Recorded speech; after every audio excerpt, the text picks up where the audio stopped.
There's one question that instantly reveals whether you're wasting your entire life, and I guarantee you've answered it wrong before. The way most people respond to this question is exactly why they stay stuck. Ready to find out what it is?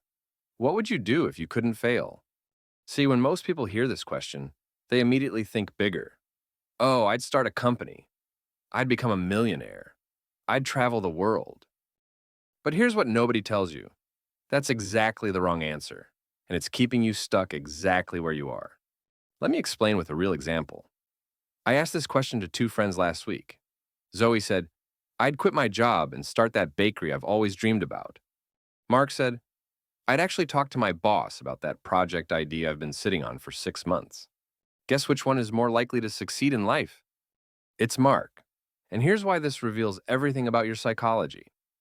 When you answer with something massive and distant, you're actually using this question as an excuse to stay comfortable. Your brain goes, well, since failure is impossible in this fantasy scenario, I can dream as big as I want. But in real life, you're not taking any actual risks because you're waiting for guaranteed success. But when you answer with something small and immediate, something you could literally do next week, that reveals a mind that understands how success actually works. It's not about eliminating failure, it's about making failure cheap and fast. Because successful people never ask, what if I couldn't fail? They ask, what if failure didn't matter? Those are completely different questions that lead to completely different lives. Think about every entrepreneur you admire. Did they succeed because they couldn't fail? No, they succeeded because they failed so many times that they got good at it. Failure became information, not identity.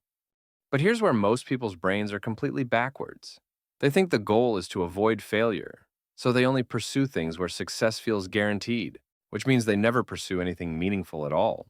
Meanwhile, the people actually building wealth and freedom, they're failing constantly. They just do it faster and cheaper than everyone else. So let me ask you the real question. What would you attempt if failure was just feedback?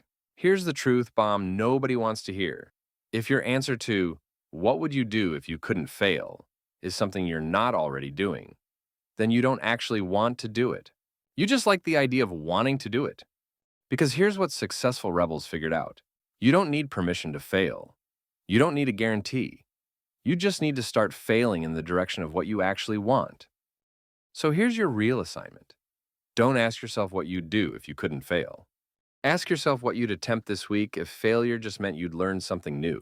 And if you're brave enough to share your real answer, not your fantasy answer, but what you'd actually try this week, drop it in the comments. Because I guarantee it's more interesting than whatever safe thing you're doing right now. Subscribe if you're done with advice that sounds good but doesn't work.